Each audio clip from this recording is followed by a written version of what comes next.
Hello everyone. In today's video I am doing a review of LV6548 inverters from MPP Solar. Okay, right now I am just showing that I'm still not hooked up to a grid power. Kind of got things ready, but nowhere near ready as I wanted it to be. Here's a line that runs through the air, still on the ground, still not connected to the grid power. So this is for people who do not know specs of my system. So here is my solar array. It is 14.8 kilowatt array. I have built this during the spring months of this year, 2021, in March. And it consists of 3 different types of solar panels. We can discuss that and their performance in future video. My battery bank consists of 3 power walls. Each power wall has a capacity of 18 kilowatt hours, which gives me a total of 54 kilowatt hours usable. I have tested that on numerous times, but that's exactly what I get. So what you see behind me are my 4 LV6548s. As I said, we're doing a review on them today, so here it goes. I have purchased these units at the end of February of 2021, this year. I have paid, including shipping from Taiwan, I purchased them through Peggy, $4,480 shipped to my doors. Now, another question that comes up, would you buy these units again? For the amount of money and the amount of power that they provide, I would buy them all day long. 4 units can provide 26 kilowatt output at one time. That is enough to run everything, and as I have shown through the previous videos, it's even enough to charge an EV. These units are UL1741 listed. There's a paperwork that you can find online through TUV, I believe, on these units. So yes, you can install them and you do not have to stress about is something UL listed and whatnot. So that's for the people who gotta have everything UL listed. $1,120 per unit for this amount of power, I think is acceptable. Do these units have every feature that I want to? No. Their interface software sucks. That's as best as I can put it. It's worthless. The Android app or Apple app, they suck. It doesn't even work anymore. It won't connect to them. Even though I went through all the steps many times. It worked for about 2 weeks and that's it. So you will have to use your watch power software to set them up, or you will have to go through the menus.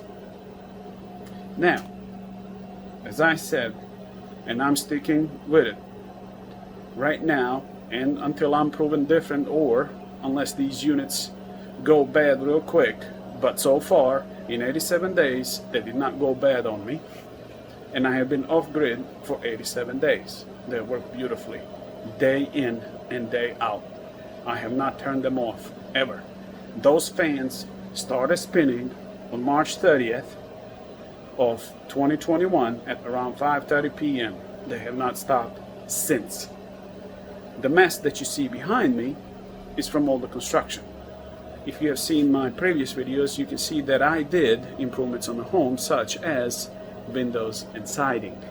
Again, I will buy these units anytime. I do not have any experience with any other kind of hardware other than this. I'm not a professional reviewer. I'm not trying to sell it to you, but I'm going to show you some features and some not so cool features that I think can be improved upon, not by buying a different hardware, but maybe improving on a firmware of these inverters. So let's get into it, boys and girls. What we are looking at here is my smart shunt data from Victron Smart Shunt. It's currently 5:38 p.m. Powerwall state of charge is 8.6%. Been cloudy today. Alright, so the big question that comes up in the comments all the time is, what is the idle consumption of these inverters? For me, idle consumption of each inverter at no load, meaning AC, the inverter is inverting, we have AC power output and no load on it, is at 66 watts per inverter. So for me, 66 watts times 4 inverters equals 264 watts. If we take this number and time it by 24 hours in a day, we get this number, which is 6.336 kilowatt hours just for them to idle with no load on them. Now important thing here is, what is the consumption of these inverters when they have a load on them? I don't know if I'm saying this properly, but think of it this way. What is the consumption of internal computer, of all of those LED lights, the screen, the Wi-Fi module, can you turn it off, stuff like that? What is the power consumption of that? I think this number could be improved upon through firmware updates. In addition to that, I want to add one more thing, and that is balance between these MPP inverters. I'm thinking that majority of the load, and we can see it down there on apparent power output, the majority of the loads on these inverters come on inverter number 2 and inverter number 3. Inverter number 2 is second inverter in L1, and inverter number 3 is the first inverter in leg number 2. They always give us the biggest power output, and I think they work the most. So let's say for today, inverter number 2 consumed 8.43 kilowatt hours, and inverter number 3 consumed 7.25 kilowatt hours, where inverter number 4 and inverter number 1 consumed less. That's about the 5% difference between them. And that goes into that internal switching, and possibly might be an answer to the flicker, which we'll be talking about later. So here we go. So what do you get with one of these units? Well, each unit is capable of outputting 6.5 kilowatts at 120 volts. It is supposed to be able to handle 13 kilowatts for 5 seconds. I haven't tested that, and to be honest with you, I'm not planning to do it either. Alright, so let's see what we get. We do have 2 MPPT charge controllers.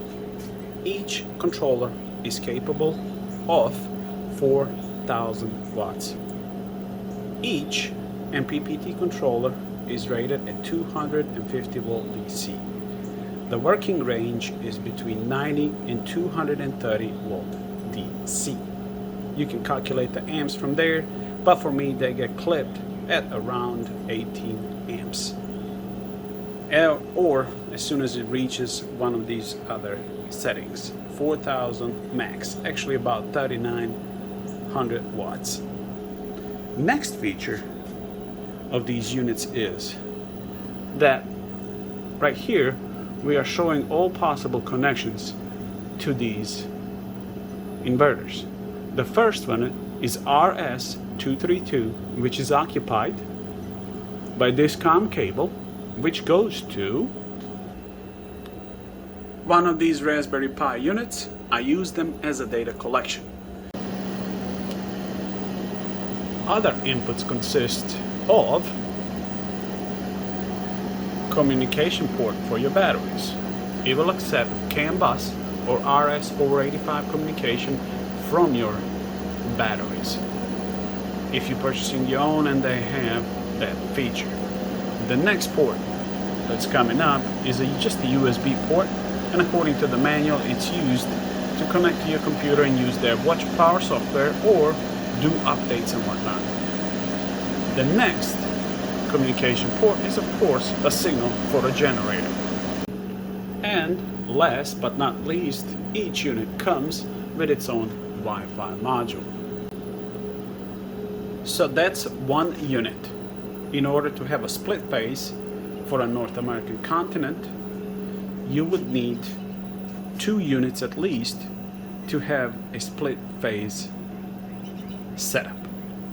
In my case, I have 4 units, and these are capable of going up to 6 units for a split phase setup, 3 units in each phase. I think that's pretty cool for what these units can do.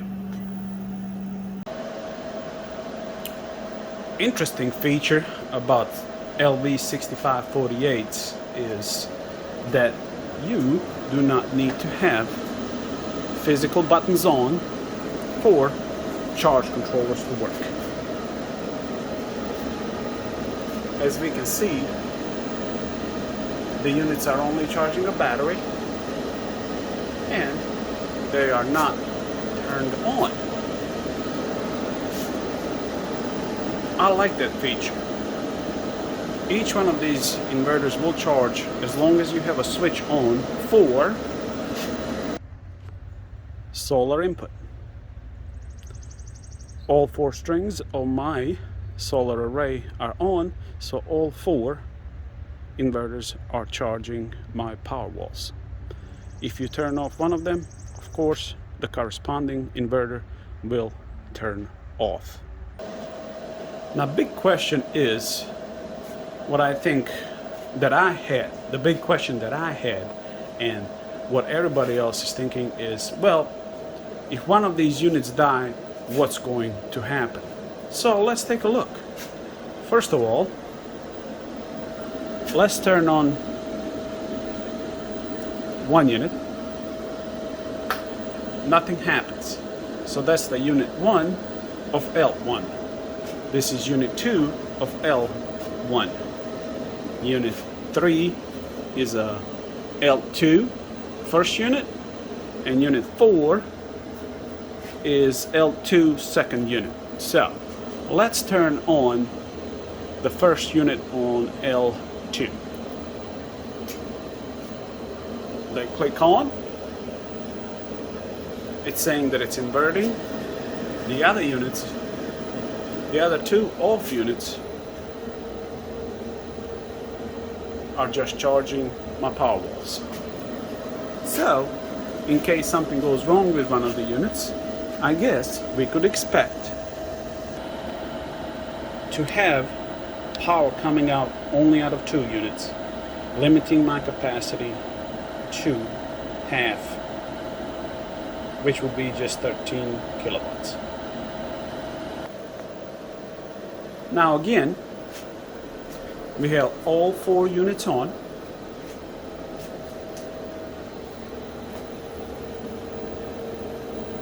AC inverting, AC inverting, AC inverting, AC inverting, and also charging on all 4 units. What happens if we turn off one of the units? Let's say something goes wrong.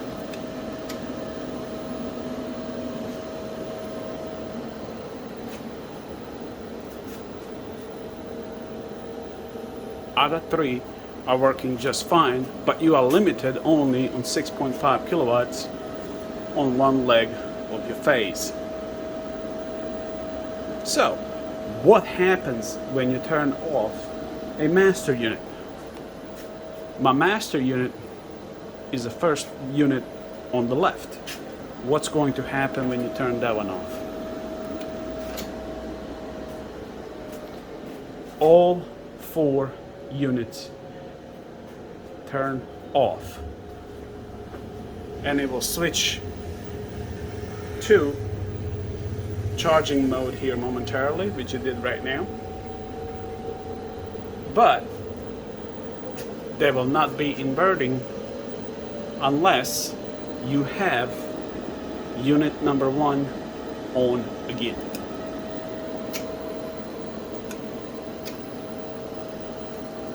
Here it is.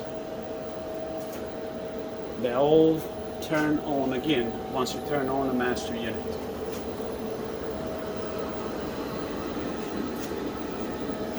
All of that is done through this COM and current sharing cables in between the units.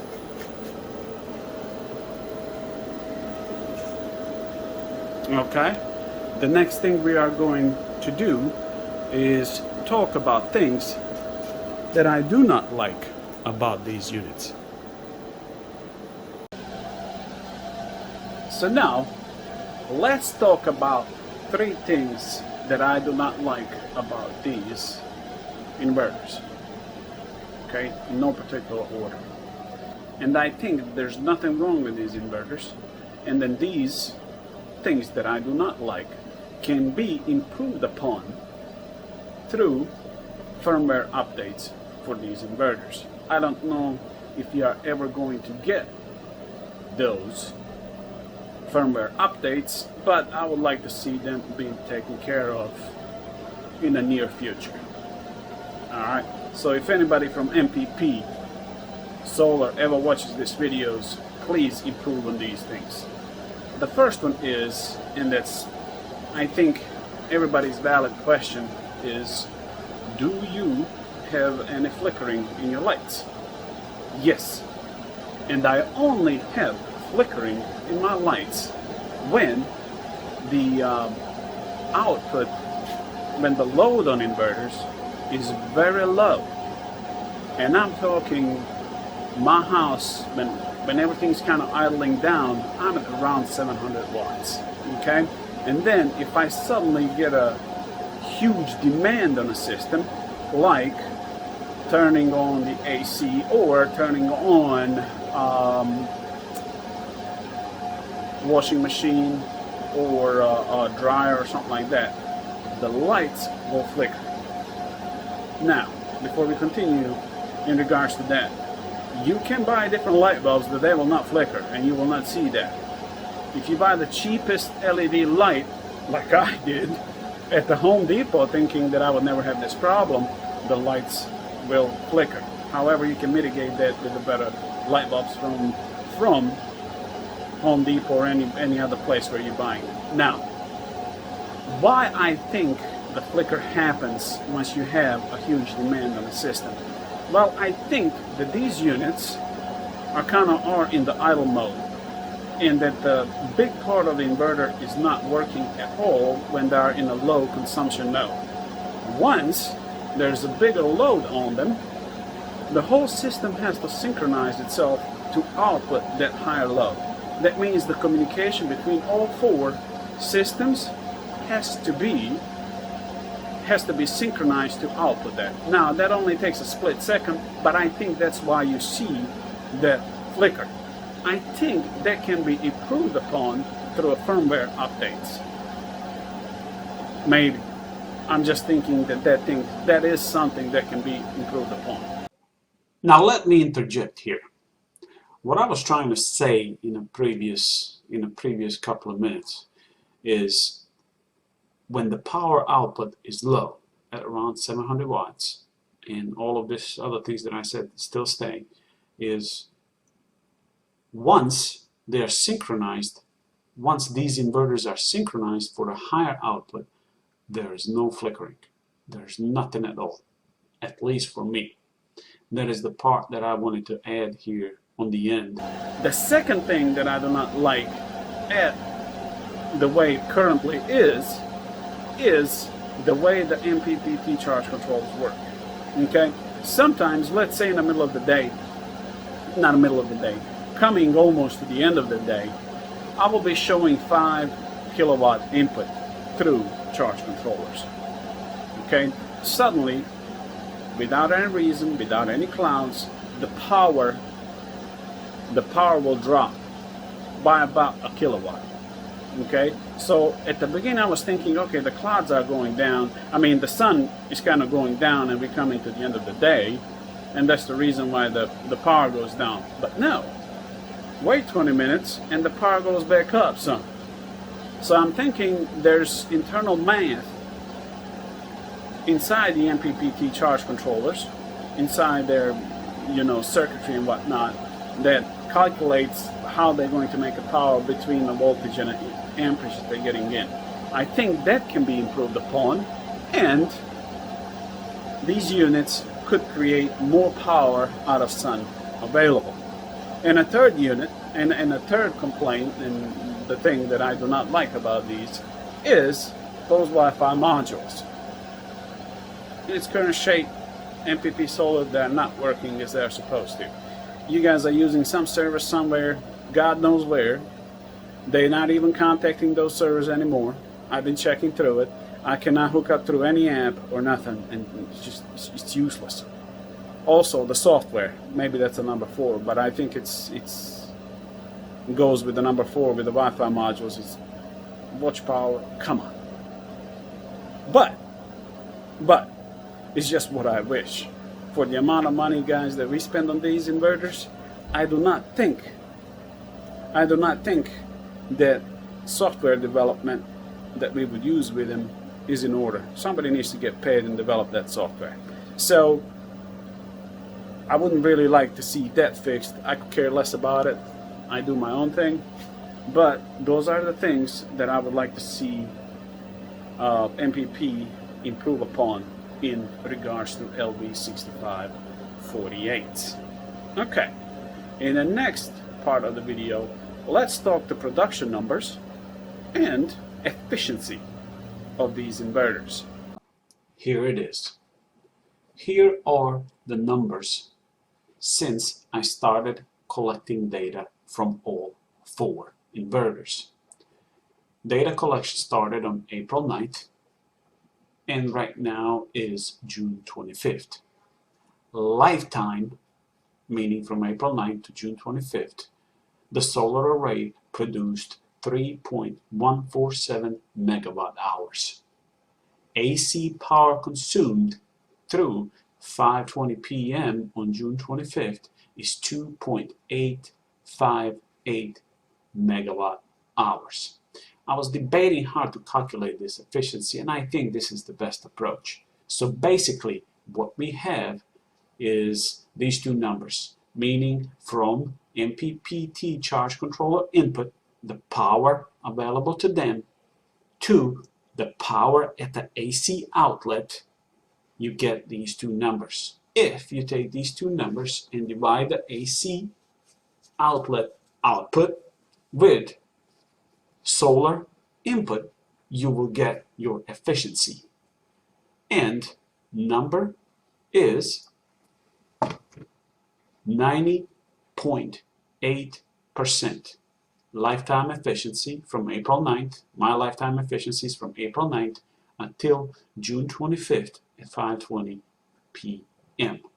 I think this is very well for these inverters. The reason why I'm saying 90.8% is so good is because the amount of money that you paid for them. And what I paid for all 4, as I said before, was $4,480. I think this is cool and speaks a lot about these inverters. So efficiency is at almost 91% between the total input of 3.147 megawatt hours to the AC outlet output at 2.858 megawatt hours. Okay, for the end of this video, I want to say that if you guys have any questions, leave them down in the comments. I will try to answer those as best as I can. There will be a part 2 of this review, and that review will come in once I have a grid power connected back to the house.